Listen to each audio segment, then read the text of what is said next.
Hey guys, just wanted to make a quick video of something I picked up recently. What we have here is Geist for the Sega Dreamcast, and this game was never released. So, a bit of a history lesson on this game. Basically, when Sega was making a Dreamcast, of course, they're making their launch titles as well. This was supposed to be one of the launch titles for the Japanese release of the Dreamcast.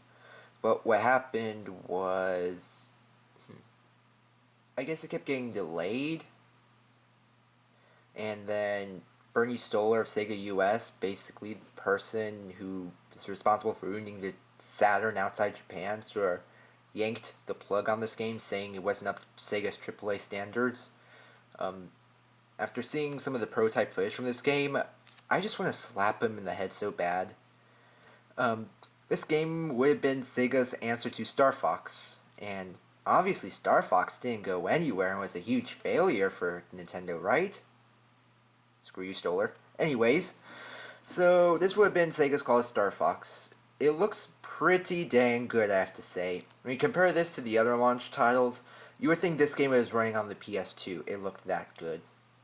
Um, and also another thing about this game and the how it runs. Yeah, I had a bad transition there, but anyways, this game was made when the Dreamcast was made out of entirely different components, and practically when the Dreamcast would have been like a much more powerful system because of how this game runs. There are more polygons on screen. I believe it pushes the processor too. Um, Probably cause overheating, though I think it's been fixed by now. So yeah, Dreamcast is supposed to be a much more powerful system, or at least because the dev hardware is a whole lot more powerful than the actual retail hardware, because when you're developing the game you need as much space as you can, so they probably will have downscaled the game a bit to run on the retail hardware, and this just wasn't finished, or the Dreamcast would have been made a whole lot more powerful, like PS2 powerful, probably. I don't know. So what happened was supposed to be a launch game. It was shown off at TGS and E3, and it sort of awe-inspired a lot of people. But Stoller thought it wasn't good, and it was yanked. Now, the reason why I said it was supposed to be a launch game, but I think it was delayed, was because 10 years later, an ex-Sega employee found a GDR containing the game's beta. If you don't know what GDR is, it's basically recordable Dreamcast discs that are given to developers so they could burn their games onto it for testing. I believe the GDR was dated September something 99, which is well past the Dream Japanese launch. So I don't know what Sega was planning to do with the game if they missed the launch window. But anyways, maybe we were hoping to get it done in time for the US launch, and that's probably why Stoller pulled the plug on it, because it would have been in his control then. I don't know.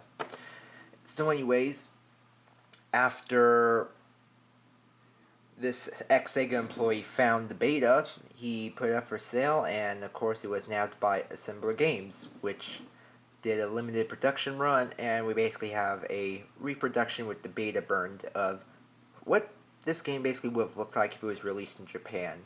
The game is in Japanese, so obviously Sega Japan was developing it, and they didn't finish it, so therefore they weren't able to port it to any other region, which is why Japanese packaging and all that stuff. So yeah, that's pretty much it. There's 200 of these things that are now running around in the wild, and hopefully they'll be worth something in the future.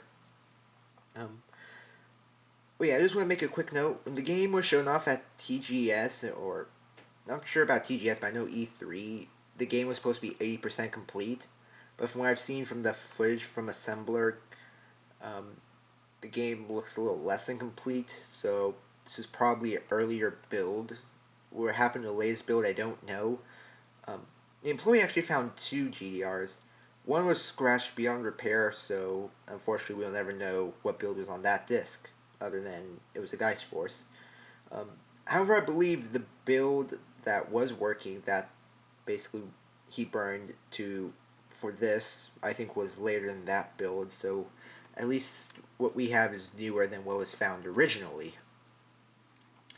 So anyways, what I'm basically going to do is just compare this game to a standard North American game. We have here a Sonic Adventure for the US Dreamcast, and basically just go over the packaging differences. And yeah, so here's the US release of Sonic Adventure. US games, of course, have the Dreamcast logo in here. Earlier games have it in white. And for the Japanese, they didn't have that. It took up the full manual, because these are the manuals in the front. I'll actually open this, show you. This is the manual.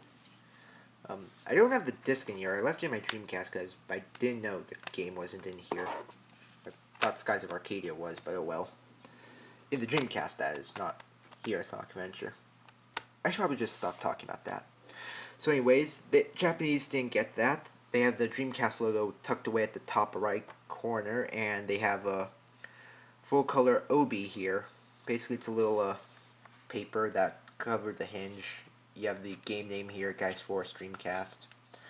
And then a little bit of information from when they're wrapped around the back. The Sega Saturn games in Japan also came like this. Got a little Dreamcast logo down there too. Flip this over and we'll compare the backs. So yeah, on the US games you had the basically what peripherals for the Dreamcast did support, like the one player, the VMU memory card, modem, Rumble pack? Yeah, jump pack for Rumble. And then your rating here. For the Japanese release, you didn't have it on the packaging, you had it on the obi.